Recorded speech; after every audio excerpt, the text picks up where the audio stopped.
Hi, my name's Alex. I'm 15. One day, my summer vacation turned into a real hell for me because I ended up where I shouldn't be, in a military camp for guys. How did I get there? This is exactly what I'm going to tell you today. Make sure you watch this video to the end and don't forget to click thumbs up. But first, let me tell you a little about my family. My dad is a military man. We constantly moved from place to place because of the nature of his work. As long as I can remember, we haven't stayed in any city for more than 5 to 6 years. People appreciated and respected his work. He had many awards and merits. I remember when I was younger, I was always proud to say that my dad was like a superhero. I've never really understood what exactly my dad did at his job. I just knew he was kinda a big boss there. But sometimes, in summer, he takes a vacation and goes to work for the entire 3 summer months in a military camp for boys. As he himself said, he wanted to raise a decent younger generation. That was the way he relaxed. Again, when I was little, I was very curious. What is so special about a military camp anyway? I imagined huge landfills, lots of tents, military equipment, and some other military stuff. And my dad walking around, giving orders, and teaching the younger generation how to be strong and brave. My mom was a teacher at the university. She was also a scientist. She taught chemistry and other related disciplines. In her spare time, she was engaged in research and development. She often visited different conferences, symposia, and made presentations there. I didn't really understand it at all. So, sometimes I joke that my mom was a sorceress or a witch who knew how to mix the right potions. And with one of them, she charmed my dad. My mom laughed. Anyway, my parents had a very interesting union. A soldier and a scientist. And here comes me. My parents often had a very busy schedule. As a kid, I often stayed with nannies. But I missed my mom and dad very much. When we were together, those were the funnest and the happiest days for me. Sometimes I went to different conferences with my mom, but I could fall asleep right in the middle of the conference. Because all these ultra-smart speeches definitely couldn't fit into the mind of a kid. When I got a little older, these conferences started getting more interesting for me. Sometimes I listened to different professors' reports, but still, most often, I was on my phone. I was reading something, texting, or just scrolling Instagram. Anyway, that was the way we lived. I was in high school and I dreamed of becoming a doctor. I wanted to be helpful to this world. My parents supported my desire, especially my dad, who believed a doctor is a very noble profession, and the world really needed good doctors. The first year of high school wasn't easy for me. Well, it was a new school, again, and I didn't know anyone. Normally, I quickly converged with my classmates, fitted in and stuff, but these guys turned out to be as unfriendly as possible. Still, I managed to make friends with some girls. For the rest, I just spoke to them only when I needed something. After all, tomorrow my dad might be transferred to another place and I'd never see them again. Besides, there were more subjects in high school. We had some extra classes, tons of homework, and trips or excursions to different places, like the botanical garden. Anyway, at the end of the school year, I looked like a squeezed lemon, and I dreamed that me and my parents would go somewhere to relax. Of course, due to my dad's work, it was no use dreaming of Bali or something. But we've been to Hawaii and sunny California a few times, so I could try to persuade my parents to go there again. We had a family dinner, celebrating the end of my school year. Well, I gently led my parents to the topic of our family vacation. I said I wanted to go somewhere for a swim, sunbathe, and forget about the gray and boring city for a while. But Dad immediately apologized and refused. He said he signed a contract with a military camp in the spring. For the 2 summer months, he was going to educate the younger generation. My mom was okay with his trips, but this time, she gave a little gasp of surprise and left. My dad and I didn't understand what was going on, but my mom came back with her diary. She looked at us disapprovingly and said that in a couple of weeks, she would have to leave for a very important conference. She and her colleagues would present their developments. I was already imagining how wonderful it would be to spend my whole summer vacation in a stuffy conference room. If I got lucky, Mom would give me a hotel room. But my mom immediately said this was supposed to be a closed conference. The members had access by invitation only. A teenager there was definitely not an option.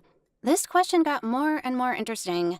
Well, spending 2 months at home alone was also a good option. I'll eat junk food, drink soda, and watch series all day long. But my parents had their own opinions on this. My dad said since my mom couldn't take me with her, this time he would help. he would take me to a military camp for a couple of weeks. But, excuse me? Isn't that a boys' camp? What am I supposed to do there? As you can see, it was no use arguing with my dad. So I didn't say anything, hoping that my dad would understand his suggestion was totally stupid. One girl hanging around several dozen guys? What? Why didn't my dad think I would distract the boys from military classes? Besides, I would feel totally uncomfortable. Anyway, I just accepted the situation. I waited for my dad to change his mind, leave me some money, and let me enjoy my free time at home alone. My hopes were ruined. As soon as we saw my mom off on a business trip, my dad told me to pack my things, because we were supposed to be at the military camp the next morning. I asked him what I needed to take to the camp. My dad replied they would give me a uniform. I thought he was kidding, because why in the world would a girl need a military uniform? I was just going to go there, like, on a vacation. Or was I really supposed to be on vacation there? This thought haunted me all the way to the military camp. What would I do there? Was there an internet connection? How about the shower? Electricity? I have already said that I always imagined the whole camp as a huge military training ground with tents. Well, I was right. The tents weren't small, not tourist-like. These were military tents for 4 to 6 people. They met us at the camp gate and led us to our tent. It looked exactly the same as everyone else's. It was divided into 3 rooms inside. As I understood, there was my dad's room, my room, and some common space with a table, 2 chairs, and a kettle, and some other kitchen utensils. Apparently, in case we get hungry and want to eat something in the evening because there was a canteen in the camp. My room was in minimalism style. A bed, a small table, and a clothes rack. That's it. And not even a sign of Wi-Fi, TV, or electricity. My dad left for a meeting and I went for a walk around the camp. I saw several rows of tents, a forest nearby, a local canteen, an infirmary, and shower stalls. Yeah, not a 5-star hotel. I went back to my tent, lay down on the bed, and cried in despair. I had to spend 2 weeks here. I would go nuts. I have absolutely nothing to do here. And tomorrow 50 young guys would come up here who would not make my stay here easier. Anyway, when my dad returned from the meeting, I got hysterical. I said he was mocking me and I wouldn't be able to live here for 2 weeks. I didn't plan on joining the army, and finally, I'm a girl. For me, it was better to go to my grandparents and help them on the farm instead of enduring such Spartan conditions. Of course, my dad was surprised, since normally I never argued with him, and I was always a very obedient girl. But he promised I wouldn't notice how these 2 weeks would pass by and I wouldn't be bored. He would send me to practice at the infirmary. After all, I was dreaming of becoming a doctor. Okay, the medical workers would be able to tell me everything about my future profession. Besides, my dad told me there was an internet connection in the camp headquarters. I could sit there in the evening, surf social media, and do whatever I liked. The only problem was the shower. But my dad couldn't do anything about it. He promised he would always walk with me and guard my shower cabin, making sure that no one would try to stick their nose in there. Anyway, I couldn't do anything about the situation. I was fearfully expecting the next morning to begin. The nightmare started. I always thought getting up for school at 8 in the morning was pretty early, but my dad decided to change my understanding of the word early. He woke me up at 6 a.m., saying I should have some time to wash before breakfast, do morning exercises, and go to headquarters. As he promised, he gave me an oversized military uniform. Everyone in the camp was supposed to wear it. I had to pull my hair back and hide it under my cap. I looked like a pretty skinny little soldier. I never thought about doing some exercises. I didn't even like PE lessons at school. I hoped my dad wouldn't think he needed to fix it in my upbringing. When the buses arrived, I decided to go to the tent. There was no need to shock the guys who would see there was a pretty young girl at the camp. Besides, the morning was too busy for me, and I was planning to get some sleep. So I did. Later, my dad came in and woke me up again, saying I could go to the infirmary now and talk to the doctor and nurse. At lunch, I made a big mistake. I decided to let out my long hair because I felt very uncomfortable always wearing it under a cap. Before I started eating, I heard everyone start whispering. I was stunned at first, but then I thought, hey, they'd find out sooner or later. And seeing a girl on the very first day meant they would accept this idea more quickly. My dad introduced me later on during the evening briefing, saying I was his daughter. Well, he marked the boundaries, so to speak. After lunch, I went to the infirmary and stayed there until evening. It turned out real medical practice was far more interesting than textbooks or YouTube videos. Before lights out, there was another meeting at the campfire, but I decided not to show up and went to headquarters to use the internet my dad promised me. Falling asleep that day, I thought, well, it's not so bad. Probably if I pass every day like this, then the 2 weeks would really fly by and I'd be at home soon. But the next day, all hell broke loose. My dad somehow decided I should get in shape.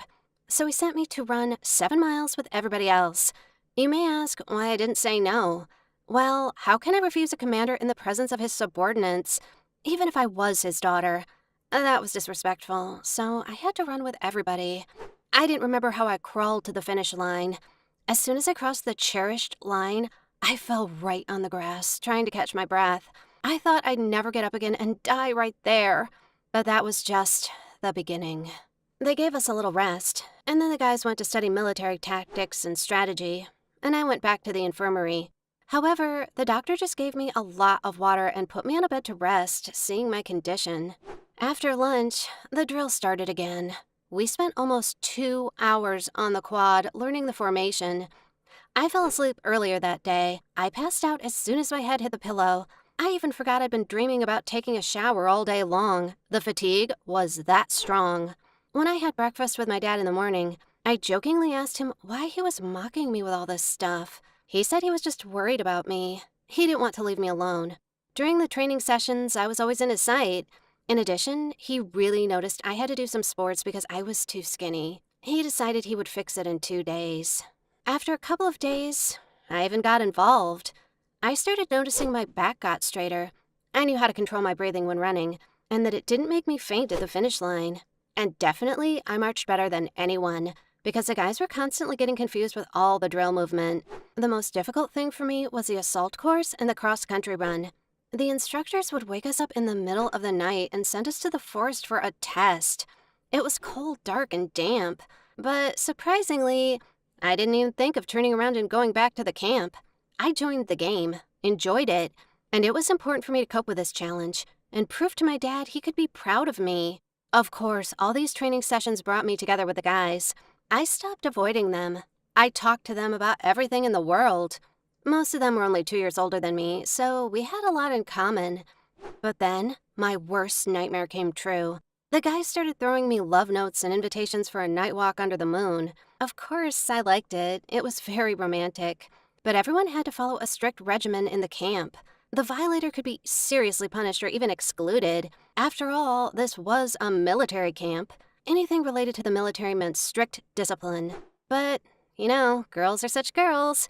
And if you think I didn't like any of the boys, you're wrong. There were 50 of them. I felt like I was on a shopping spree, a lot to choose from. I really liked Tom. One of the notes was from him. I knew if I agreed to a late-night date, and they caught us, I would set up both Tom and my dad. It must have taken him a long time to persuade his superiors to allow him to bring his daughter. Seeing his daughter on a date with a guy from the camp was definitely not the best option for him. I hesitated for a long time. I couldn't decide. But still, I agreed with Tom during lunch that we would run away and take a walk in the woods, while everyone would be at the evening campfire. Probably it was quite risky. They might see we were missing. But we got lucky that time. We ran away into the woods, unnoticed by everyone, and took a walk for a while. And then my first kiss ever happened. It was so romantic. We returned separately. No one noticed our absence, except for my dad. Well, he jokingly started saying something about me joining the Secret Service. Then he said Tom and I were bad spies. He noticed how we left the campfire and ran into the woods. I blushed. But Dad said Tom was a nice guy, and he didn't want to ruin our romantic evening. He was very understanding, but he said he would never take me to the camp again. My dad told me this while he was driving a car to the airport to meet Mom from her business trip. I was afraid my dad would be angry with me, but he just joked, smiled, saying I had ruined Tom's perfect discipline. Now, it was my duty to invite Tom to our place for dinner. Anyway, I can definitely say that my first and only experience of being in a military camp wasn't that bad. I learned a lot, got fit, and I found a boyfriend. Would you argue with your parents if they sent you to a place like this? Or would you bravely accept your fate and just go with the flow? Write your answers in the comments below. If you liked my story, don't forget to click the like button. I also recommend you subscribe to our channel and turn the notifications on. There are still many new videos waiting for you. Bye, everyone!